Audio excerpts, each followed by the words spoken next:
In this tutorial, we're going to tackle auto and manual foot lock, super useful for cleaning up those little sliding issues. The animation we've got here is already in pretty good shape, but there's a couple of problems we can fix real quick. For starters, the character isn't quite touching the ground, and if you look closely, there's some drifting happening over time too. So first things first, let's fix those issues before we even touch the foot lock options. You've got two choices for correcting the ground offset: fix ground offset or fix vertical drift. The second one actually handles both the offset and the drifting over time. So based on what you need, pick the best option. I'm going to go with fix vertical drift since I can see the character sinking downward toward the end of the animation. Alright, that's sorted. If we've got two routes, using the IK controller for full manual control or going with auto lock foot for a quicker solution. Let's try auto lock foot first. This option creates all the necessary controllers and applies the locks for us automatically. And honestly, it does a solid job. You can see it almost completely eliminates any sliding issues.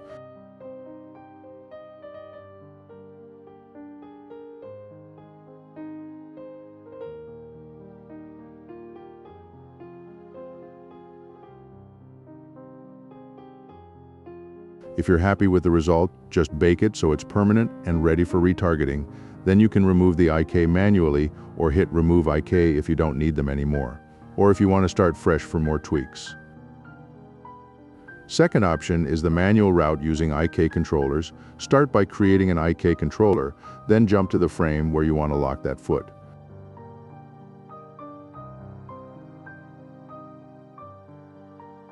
This frame here looks like a solid candidate. Bring up the IK schema by clicking Show Body Schema, and if you need a full walkthrough, there's a dedicated tutorial for it in the same section. On frame 49, click the magnet icon in the schema UI to add a new lock key. Then change the value to 0 by holding left-click on that diamond shape and dragging left. This tells the bone to stop following the original motion before that point. Then on frame 51, click the magnet again, this time to actually lock the foot in place. Go to the end of the foot contact, which in our case is frame 57, and click the lock icon to make it red. That means from frame 51 to 57, the foot stays firmly planted. Finally, on frame 60, click and drag left on the manual key to set the influence to 0, releasing the foot afterward. You can see it almost completely eliminates any sliding issues. We can repeat this process for every foot contact we need, or for the other leg or even hands.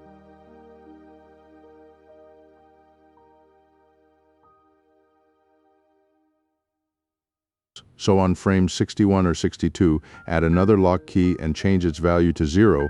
Make sure you're on the correct leg. Then on frame 64, click lock again to set the value to 1. Go to frame 69 and hit the lock icon to freeze any movement from frame 61 to 69, last step. On frame 72, add a new key using the magnet or diamond icon and set the value back to 0 to release the IK. You can compare the animation with and without the foot lock to really see the difference. You could go in and manually remove or tweak the feet bone keyframes, but in my opinion, that's not even necessary.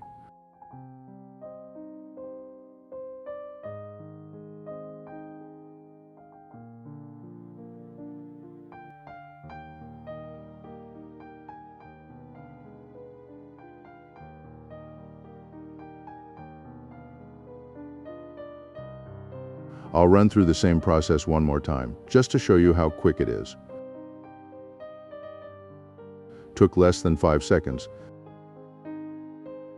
That's it for this one. Catch you in the next tutorial.